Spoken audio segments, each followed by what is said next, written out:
Hello friends, welcome to YouTube channel Gulsi study Durlabh Shah. आज हम बात करने वाले हैं भारत के प्रधानमंत्रियों की।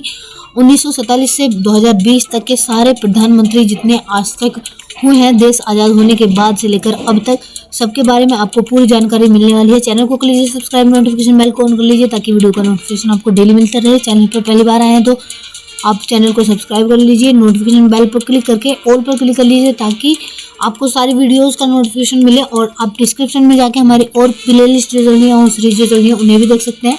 लिंक आपको नीचे डिस्क्रिप्शन में मिल जाएगा। आप खबरें पर भी हमें फॉलो कर सकते हैं, उसका भी लिंक आपको नीचे डिस्क्रिप्शन में मिल जाएगा। तो वीडियो को लास्ट तक देखिएगा और कमेंट करके ज़रूर बताइएगा आपको वीडियो कैसी लगी। चलिए स्टार्ट करते हैं।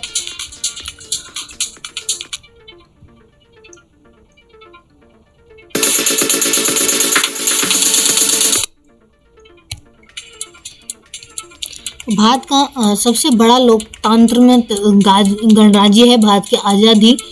भारत दुनिया का सबसे बड़ा लोकतंत्रात्मक गणराज्य है। भारत की आज़ादी के बाद साल 1947 से 2019 तक भारत के 15 पूर्णकालिक प्रधानमंत्री रह चुके हैं।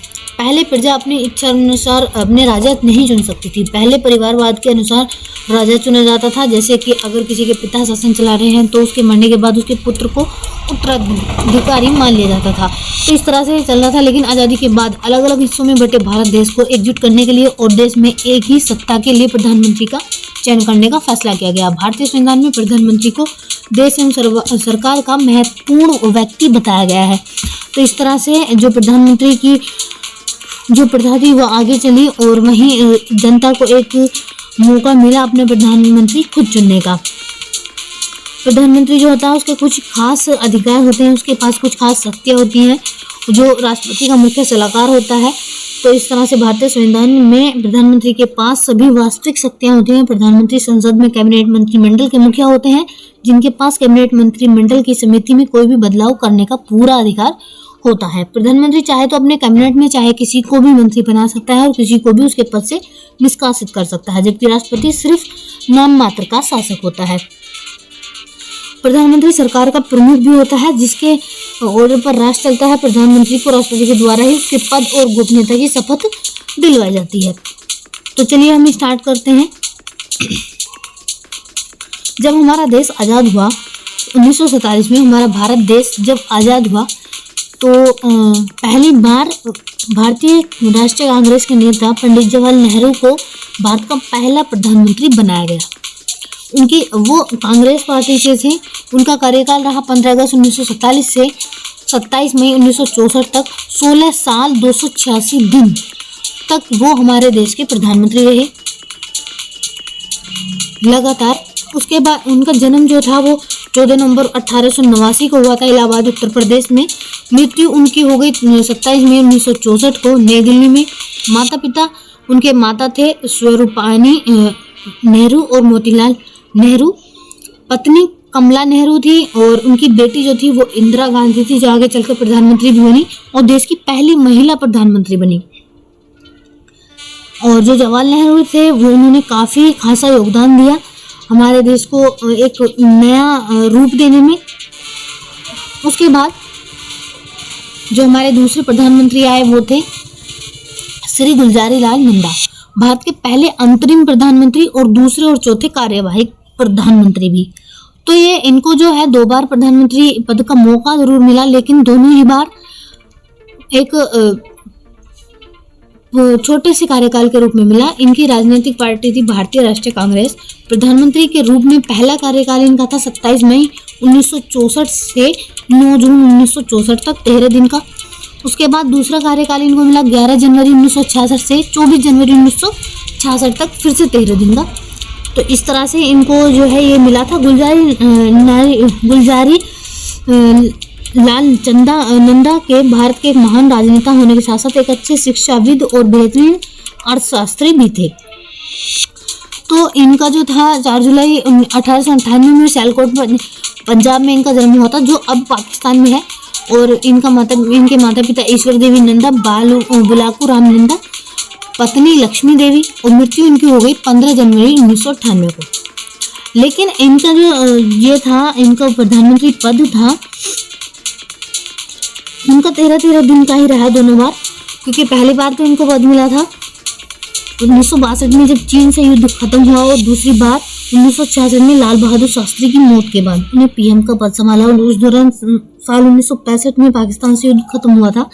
इस तरह दोनों ही बार जब देश बेहद मुश्किल दौर से गुजर रहा था तब गुलजारी लाल नंदा जी ने देश की बागडोर संभाली थी और इस दौरान बेहद संजीदगी से शांतिपूर्ण तरीके से काम किया था। पहली बार नेहरू जी की मौत के बाद और दूसरी बार लाल बहादुर शास्त्री की मौत के बाद इन्होंने प्रधानमंत्री पद का कार्यभार संभाला। उसके बाद जो तीसरे प्रधानमंत्री थे वो थे श्री लाल बहादुर शास्त्री। राजनीतिक पार्टी थी भारतीय राष्ट्रीय कांग्रेस। कार्यकाल 9 जून 1964 से 11 जनवरी 1966, 1 साल 216 दिन इन्होंने प्रधानमंत्री पद पर काम किया। 2 अक्टूबर 1904 को मुगलसराय वाराणसी उत्तर प्रदेश में इनका जन्म हुआ था। माता इनकी राम दुलारी और पिताजी थे इनकी मुंशी शारदा प्रसाद श्रीवास्तव। पत्नी ललिता देवी। बच्चे 4 बेटी थी 2 बेटियां थी और 4 बेटे थे 2 बेटियां थी और मृत्यु इनकी 11 जनवरी 1966 को हो गई। तो लाल बहादुर शास्त्री खासे अच्छे नेता थे। उन्होंने दांडी यात्रा में अहम भागीदारी निभाई थी। इसके साथ ही उन्होंने भारत में दुग्ध उत्पादन की बढ़ोतरी के लिए श्वेत क्रांति को भी बढ़ावा दिया था। लाल बहादुर शास्त्री का नारा जय जवान जय किसान काफी लोकप्रिय नारा था। लाल बहादुर शास्त्री जी महात्मा गांधी के अनुयायी थे और उन्हें पंडित नेहरू को भी अपना आदर्श मानते थे। उसके बाद जो हमारी 4 नंबर पर प्रधानमंत्री आई इंदिरा गांधी। श्रीमती इंदिरा गांधी भारत की पहली महिला प्रधानमंत्री थी। राजनीतिक पार्टी वही भारतीय राष्ट्रीय कांग्रेस। लगातार भारतीय राष्ट्रीय कांग्रेस काफी सालों तक प्रधानमंत्री पद पर कार्यरत रही थी। कार्यकाल 24 जनवरी 1966 से 24 मार्च 1977 तक 11 साल और 59 दिनों तक कार्यकाल इनका रहा। 24 जनवरी 1980 से 31 अक्टूबर 1984 तक 4 साल और 291 दिन। तो ये 2 बार प्रधानमंत्री बनी थी। जन्म इनका था 19 नवंबर 1917 इलाहाबाद। माता पिता कमला नेहरू और जवाहरलाल नेहरू। पति थे इनके फिरोज गांधी। बेटा इनका राजीव गांधी है और बेटी इनकी मेनका गांधी है। तो पोता और पोती हैं इनके राहुल गांधी, वरुण गांधी, प्रियंका गांधी अभी भी जो सत्ता में हैं। तो इस तरह से श्रीमती इंदिरा गांधी भारत की पहली महिला प्रधानमंत्री बनी। इंदिरा गांधी को उन्होंने भारत में काफ़ी लंबे समय तक प्रधानमंत्री के रूप में अपनी सेवाएं दी। महज 12 साल की उम्र में उन्हें कुछ बच्चों के साथ मिलकर वानर सेना बनाई थी। उन्होंने बच्चों के साथ मिलकर भारत की स्वतंत्रता संघर्ष में भी अपनी महत्वपूर्ण भूमिका निभाई थी। इसके अलावा उन्होंने देश के प्रधानमंत्री पद पर रहते हुए साल 1971 में भारत पाक के बीच युद्ध में भारत का कुशलतापूर्वक नेतृत्व कर भारत को जीत दिलवाई। साथ ही पड़ोसी देशों के साथ संबंधों में सुधार लाने के लिए कई सराहनीय कदम भी उठाए थे। उसके बाद में उनकी मृत्यु हो गई 31 अक्टूबर 1984 को नई दिल्ली में। फिर 5 नंबर पर जो है श्री मोरारजी देसाई। राजनीतिक पार्टी जनता दल। कार्यकाल 24 मार्च 1977 से 28 जुलाई 1979, 2 साल 126 दिन इन्होंने काम किया। 19 फरवरी 1896 को इनका बदेली गांव गुजरात में जन्म हुआ था। पत्नी थी गुजराबेन। मृत्यु इनकी 10 अप्रैल 1995 को दिल्ली में हो गई। और जो मोरारजी देसाई थे भारत के महान स्वतंत्रता सेनानी और स्वतंत्र भारत के पहले गैर कांग्रेसी प्रधानमंत्री थे, जिन्होंने देश में इंदिरा गांधी द्वारा लागू किया गया आपातकाल को खत्म करने में अपनी महत्वपूर्ण भूमिका निभाई थी। इसके साथ ही उन्होंने इंदिरा गांधी द्वारा इमरजेंसी के समय में बनाए गए कई कानूनों में भी बदलाव किए थे। कई ऐसे नियम बनाए जिससे भविष्य में किसी भी सरकार के सामने आपातकालीन की स्थिति न पैदा हो सके। तो इन्होंने खासा योगदान दिया, जिन्हें भारत का सर्वोच्च सम्मान भारत रत्न और पाकिस्तान का सर्वोच्च सम्मान निशाने पाकिस्तान से नवाजा गया था। उसके बाद हमारे 6 नंबर पर आते हैं चौधरी चरण सिंह। राजनीतिक पार्टी जनता पार्टी। कार्यकाल इनका 28 जुलाई 1979 से 14 जनवरी 1980 तक 170 दिन का था। 1896 को इनका मेरठ में हमारे उत्तर प्रदेश में इनका जन्म हुआ था। पिता थे इनके चौधरी मीर सिंह। पत्नी गायत्री देवी। मृत्यु इनकी 29 मई 1995 को दिल्ली में हुई थी। और मेरठ में इनका जन्म हुआ था, तो मेरठ में इनकी सीसीएस यूनिवर्सिटी भी है, चौधरी चरण सिंह यूनिवर्सिटी इस नाम से। और ये जो चौधरी चरण सिंह थे 5वें प्रधानमंत्री के रूप में देश की सेवा की थी। उन्होंने प्रधानमंत्री के रूप में महज 170 दिन ही अपनी सेवाएं दी थी। इसके साथ ही उन्होंने देश की आज़ादी की लड़ाई में भी अपनी महत्वपूर्ण भूमिका निभाई थी। चरण सिंह ने गांधी जी के सविनय अवज्ञा आंदोलन दांडी यात्रा में भी अपनी भागीदारी निभाई थी। उसके बाद में हमारे 7 नंबर पर आते हैं श्री राजीव गांधी। राजीव गांधी की पार्टी फिर से भारतीय राष्ट्रीय कांग्रेस आ गई और कार्यकाल इनका 31 अक्टूबर 1984 से 2 दिसंबर 1989 तक रहा। जन्म इनका 20 अगस्त 1940 को बॉम्बे महाराष्ट्र में हुआ था।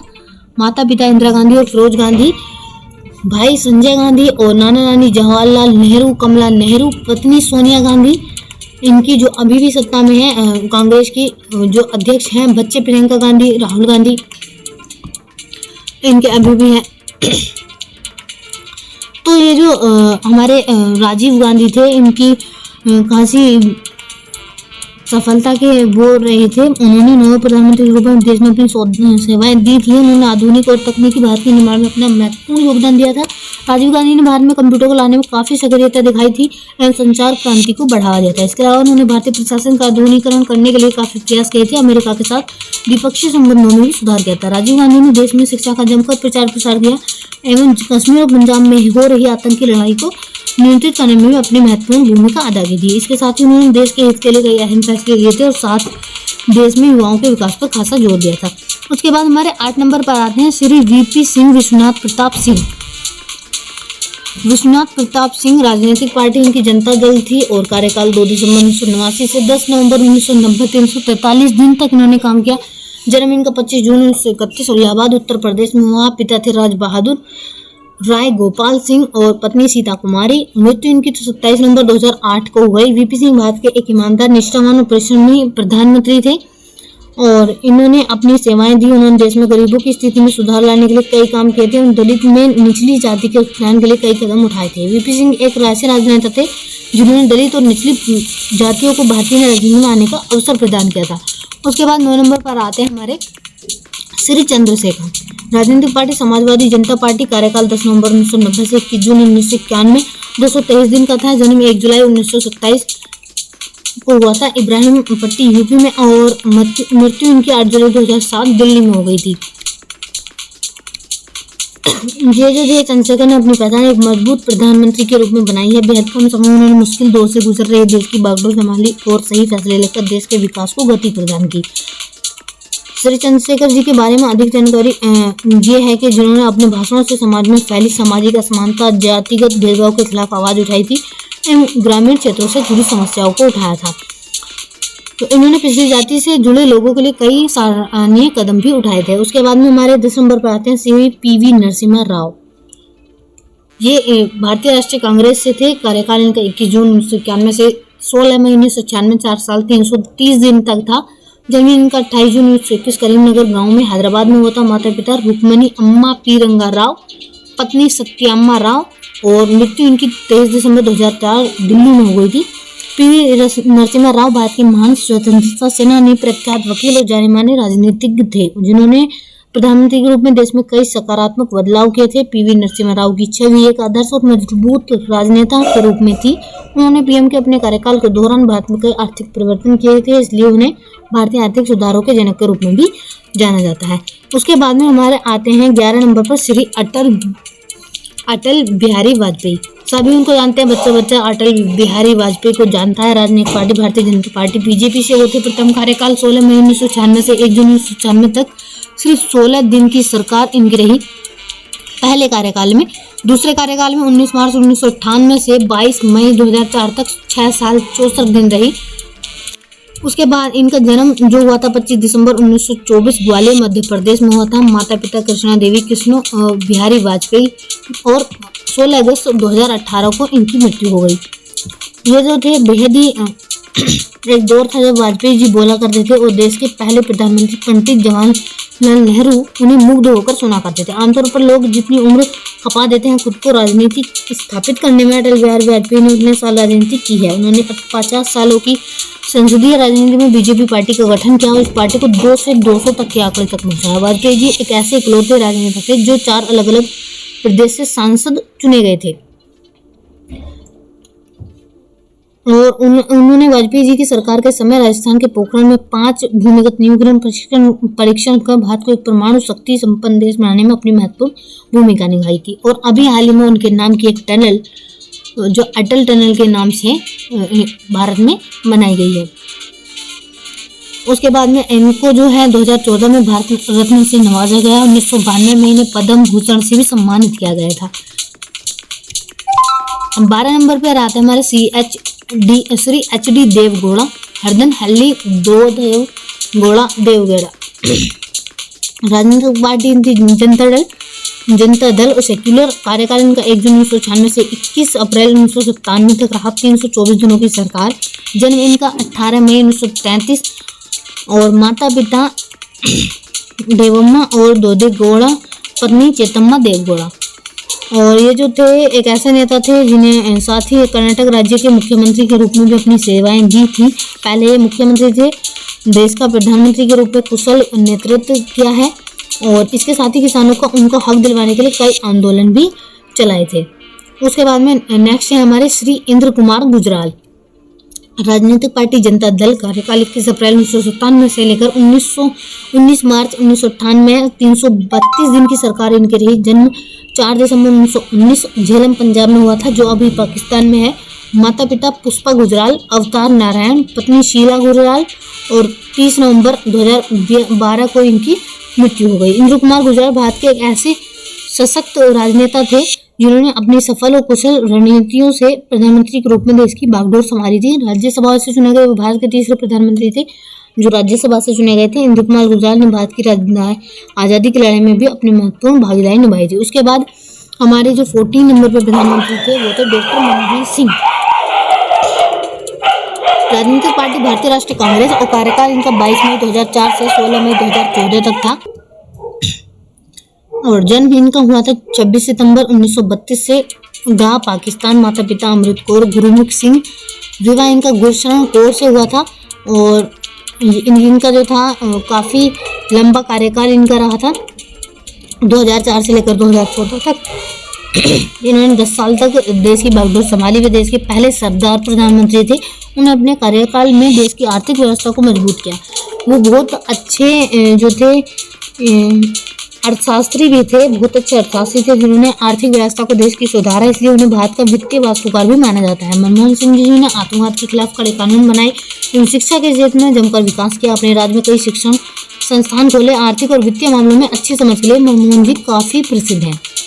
उसके बाद में आते हैं हमारे मोदी जी, श्री नरेंद्र मोदी, नरेंद्र दामोदर दास मोदी। माता पिता हीराबेन मोदी, दामोदर दास मूलचंद मोदी। राजनीतिक party Bharatiya Janata party BJP Bharatiya Janata party. और इनकी पद गुजरात के पूर्व मुख्यमंत्री थे। 26 मई 2014 के बाद से अब तक लगातार भारत के प्रधानमंत्री हैं। कार्यकाल इनका 16 मई 2014 से अब तक है। जन्म इनका 1950 में हुआ था। और ये जो है हमारे नरेंद्र मोदी जी ने दुनिया के सबसे शक्तिशाली और लोकप्रिय राजनेता हैं, जिन्हें साल 2014 और साल 2019 के लोकसभा चुनाव में अपनी ऐतिहासिक जीत दर्ज की। उन्होंने आरएसएस से अपनी राजनीतिक करियर की शुरुआत की थी और आज भी अपने कठोर दृढ़ संकल्पों के चलते प्रधानमंत्री के पद पर आसीन है। उन्होंने भ्रष्टाचार मिटाने के लिए नोटबंदी और जीएसटी लागू करने जैसे कई ऐतिहासिक फैसले लिए हैं, जैसे 370 को हटा देना, जीएसटी लगा देना, नोटबंदी करना, या फिर कश्मीर को एक केंद्र शासित प्रदेश बना देना। इसके साथ ही उन्होंने अपनी या फिर 3 तलाक को खत्म करना, इस तरह के नए नए चीज़ें वो करते रहते हैं। इसके साथ ही उन्होंने अपनी पहचान एक ग्लोबल लीडर के तौर पर भी विकसित की है। ग्लोबली उनको लोग बहुत ज़्यादा जानते हैं, बहुत ज़्यादा पसंद करते हैं। स्वतंत्र भारत में पैदा हुए भारत के ऐसे पहले प्रधानमंत्री हैं जिन्होंने सबसे ज़्यादा विदेशी दौरे किए हैं और भारत के रिश्ते अन्य देशों के साथ मजबूत करने में महत्वपूर्ण भूमिका निभाई है। हालांकि काफ़ी देशों से रिश्ते बिगड़ भी गए हैं, इसलिए आज दुनिया मोदी जी के कूटनीति की कायल है। तो ये थे हमारे 15 अब तक के प्रधानमंत्री। चैनल को कर लीजिए सब्सक्राइब, नोटिफिकेशन बेल को ऑन कर लीजिए और वीडियो आपको कैसी लगी है कमेंट करके ज़रूर बताइएगा। लाइक और शेयर कर दीजिएगा।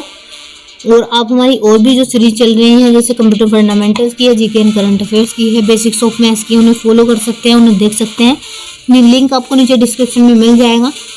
और खबरों पर भी आप हमें फॉलो कर सकते हैं, उसका लिंक भी आपको नीचे डिस्क्रिप्शन में मिल जाएगा। धन्यवाद।